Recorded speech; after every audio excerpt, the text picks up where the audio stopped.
The views and opinions expressed on this program are those of the guests appearing on the program and do not necessarily reflect the views and opinions of 8 News Now or Nexstar Media Group. There's a great amount of denial about the immigration issue.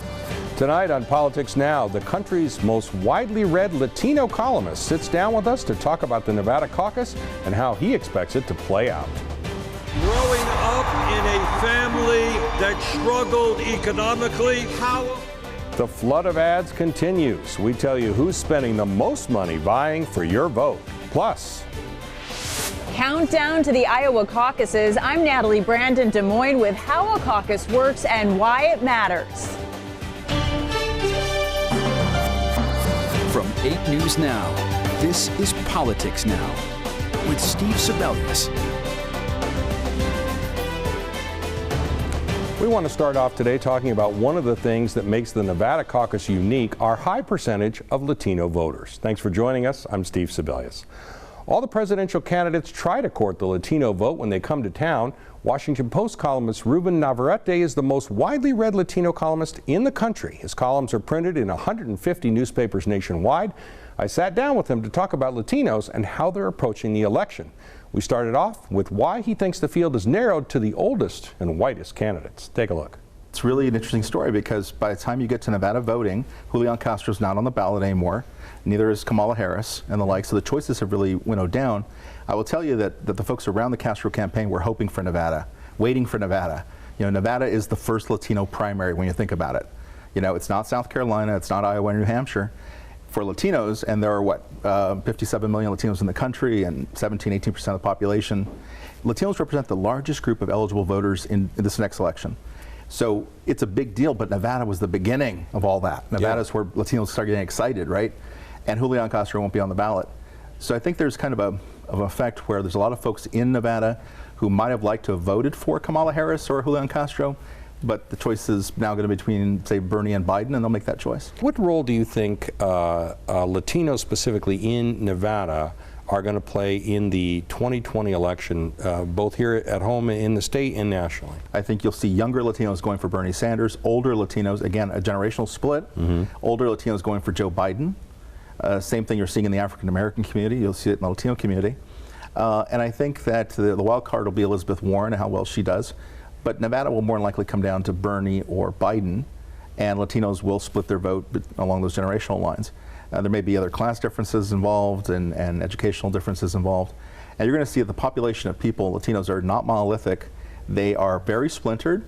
To your point, they didn't support Julian Castro universally. They won't support either Bernie or Biden universally.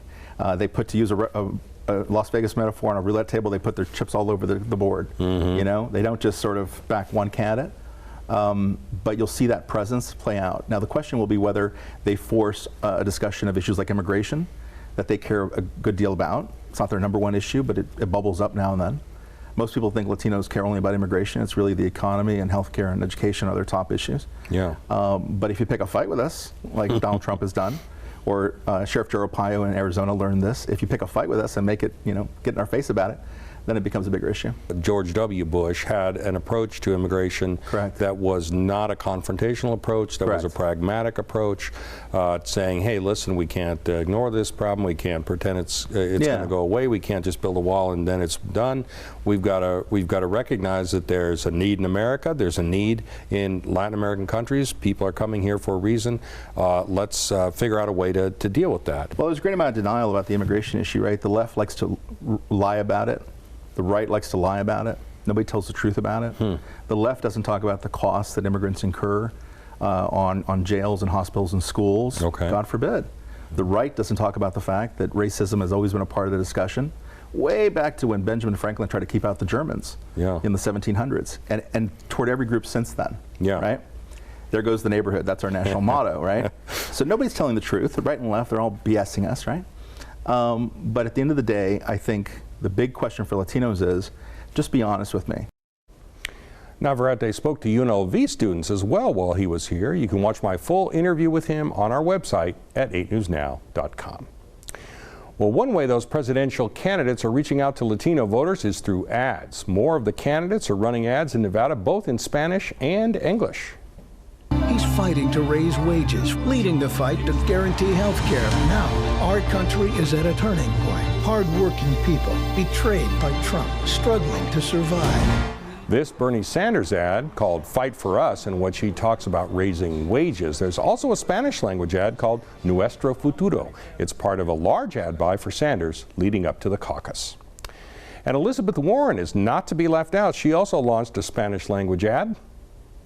Elizabeth Warren lucha por la gente trabajadora porque su familia también tuvo que superar muchas situaciones. The spot hits on a similar theme to the Bernie Sanders ad, referring to Warren as a fighter. It also highlights her roots growing up poor. It's part of an 8-figure digital TV ad buy in the early nominating states. Biden, Buttigieg, and Steyer have all been running ads in Nevada for a few months now. Meanwhile, Biden picked up a few more endorsements from the Nevada legislature. Biden was endorsed by Assemblywomen Dina Neal and Selena Torres. Torres had previously backed Julian Castro and Cory Booker. Both those candidates dropped out of the race. Speaking of dropping out, former Maryland Congressman John Delaney announced on Friday that he was giving up his presidential bid too. Well, here's the schedule for the remaining Democratic presidential debates, including one right here in Las Vegas. On February 7th, ABC will host a debate at St. Anselm College in Manchester, New Hampshire. On February 19th, NBC, MSNBC, and the Nevada Independent are hosting a debate in Las Vegas. It'll be at the Paris Theater at Paris, Las Vegas. Then on February 25th, CBS News and the Congressional Black Caucus Institute will host a debate in Charleston, South Carolina. The nominating contests kick off in Iowa on Monday with the nation's very first caucus. It could set the tone for the rest of the election season. Natalie Brand is in Des Moines with a refresher course on how their caucus works. It's time for a woman in the White House! Cheerleading, competition, and some confusion. We merge with them, they're not viable. A glimpse inside what caucus night will look like. It's happening in rooms like this. This will happen in 1,678 rooms all at the same time next Monday. These Drake University students got a practice run, holding a mock caucus to put their candidates and skills of persuasion to the test. What is the strategy going into next week? Well, we're going to out-organize, outlast, and out-hype all the other corners. Organizing is the name of the game. Caucus goers gather in groups based on their top choice for president. But to be viable on caucus night, a candidate needs the support of at least 15% of people in the room. Every caucus goer needs a card. In this mock caucus, only Elizabeth Warren and Pete Buttigieg met that threshold in the first round, leaving other candidate supporters scrambling. How stressful is this? Very stressful. You want to come? I'll give you a little sticker on the way. My goodness. I don't know. Okay, well, it's over. You got to go decide. Let's do it. Let's dream big together. Yes. We got her! This Iowa tradition dates back to the 70s, launching Democratic presidential candidates from Jimmy Carter to Barack Obama. What the caucuses do is provide a glimpse into unexpected strengths and unexpected weaknesses.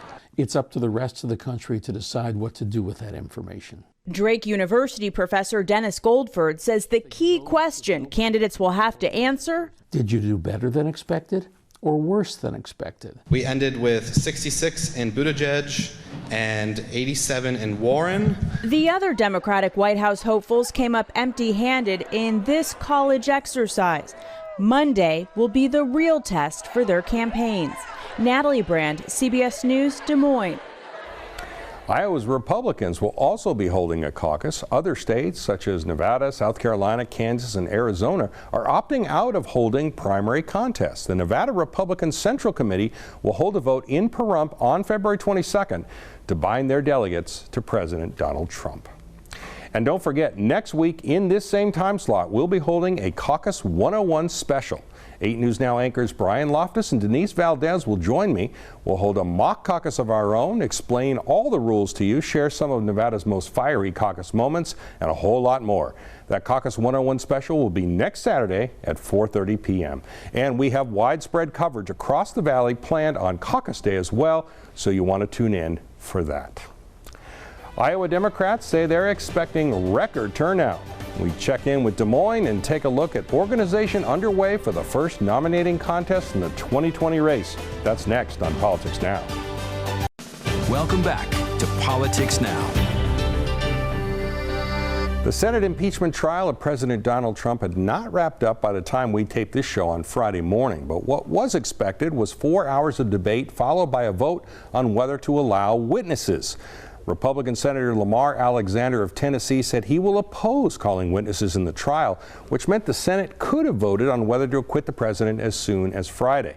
If that happens, we'll have more on it on 8 News Now at 5 o'clock, right after Politics Now. While the impeachment trial was going on in Washington, D.C., Donald Trump was in Iowa campaigning. Iowa Democrats say they are preparing for record turnout in Monday's caucuses, aiming to send a message beyond the party's contest to pick a nominee and on to the general election. Caitlin Huey-Burns reports from Des Moines, Iowa. And you have brought us to this point where we are tonight.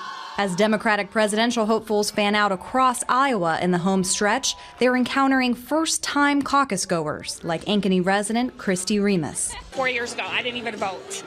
But this year, for sure. The candidates are drawing big crowds, and party officials expect that to translate to record turnout on Monday. What used to be just, school auditoriums, school gyms, church cafeterias, now we're renting out Wells Fargo Arena, Hy-Vee Hall, the Knapp Center at Drake University. And what's kind of the single thing that you can identify that's really fueling that? Getting rid of Donald Trump. President Trump won Iowa overwhelmingly in 2016. But in the 2018 midterms, Democrats flipped 2 congressional seats, 4 state house seats, and other local offices, all driven by movement in the suburbs. I'm sure. Now they're organized for 2020. We also have this volunteer structure that is so sophisticated that we haven't necessarily had before in our suburbs. All of the women who marched after Trump got elected, all of the women who came together to elect women in 2018 are now running our caucuses. It's created this structure of volunteers that's mostly led by women. That includes Amber Gustafson, a political outsider who came within 3 points of defeating the state Senate Majority Leader in 2018. Now she's a precinct captain for Elizabeth Warren. I've had a lot of friends who have never caucused before who are sending me private messages saying, so how do I caucus? Gustafson says women in particular became more politically engaged after President Trump's election. Much more motivated, much more willing to get out and knock doors, to work on campaigns, to organize, to raise money. I have suburban mom friends who have their own political action committees. The Democratic candidates are counting on them to show up in big numbers Monday, then to take the fight to the Republicans and make Iowa blue in November. Caitlin Huey-Burns, CBS News, Des Moines, Iowa. Democrats say Monday's results will provide key data points going forward to the general election. Well, up next, touting the Apex Industrial Park. You're talking about a mega industrial park. The highlights of North Las Vegas Mayor John Lee's State of the City speech next. And some members of the school district staff aren't getting their paychecks. Who isn't getting paid and what the school district says happened. You're watching Politics Now. The Clark County School District has been dealing with a pay issue. Many teachers noticed part of their income was missing from the last paycheck. For some support staff, nearly the entire check was missing. The district blames it on glitches in the new payroll system rolled out earlier this month. Kristen Drummond spoke with educators about the situation and how long it'll be until they see their back pay. All educators received their base salary, but those who did additional work last month did not see the money. You work and you do your job and you want paid for it. And so it's been quite a nightmare. Frustration for CCSD teachers. I had plans for that money for my family. Jim Frazee claims he's missing about $2,000, money earned for teaching night school in December. He and others must now make sacrifices to pay the bills. Now it's just scrambling and scrambling and scrambling. And knowing that I'm just going to have to pick, can I put my mortgage off for a month? Superintendent Dr. Jesus Jara addressed the problem on Twitter. The situation stems with a new system that manages payroll among other functions. The Clark County Education Association posted they're monitoring the situation.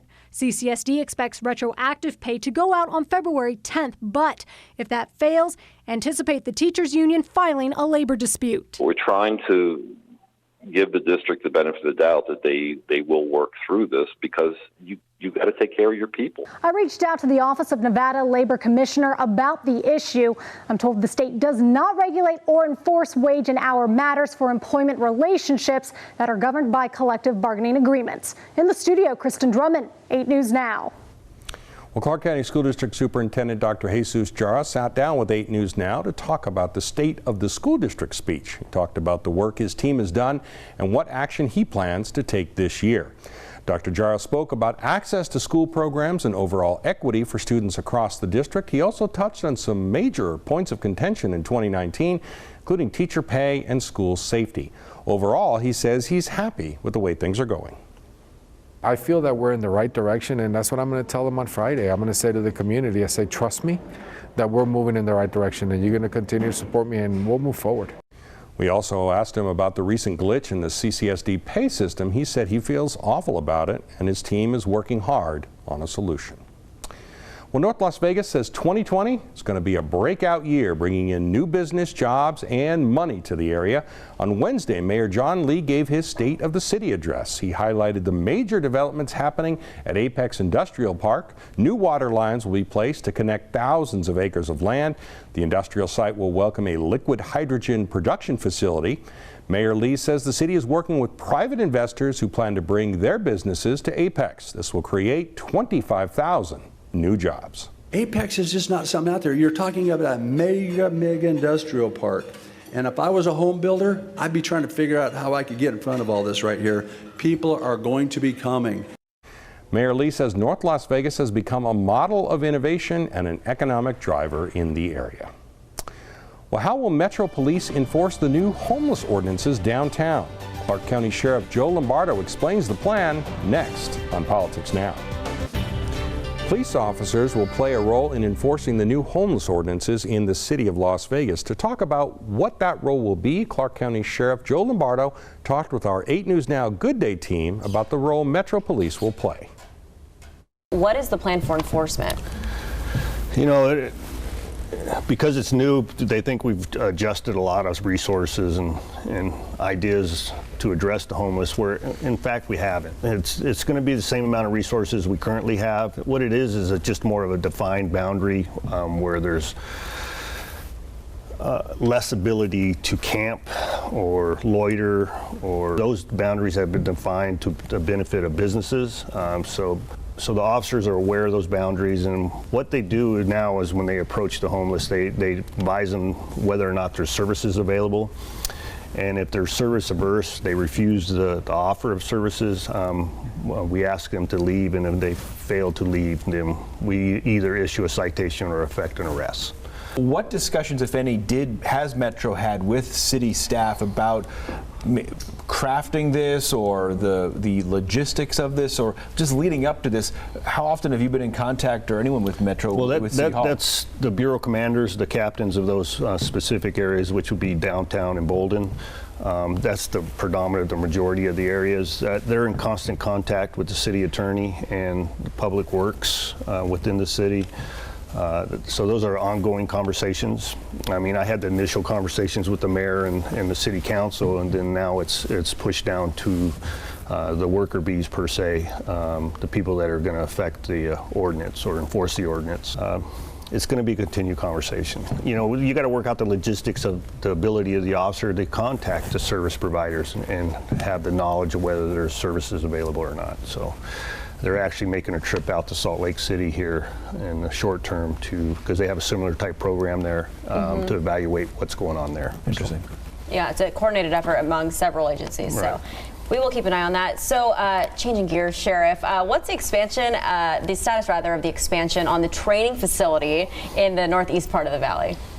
We're still in the fundraising mode. You know, the initial phase of that is right around 25 million. That's our ideal number we try to achieve.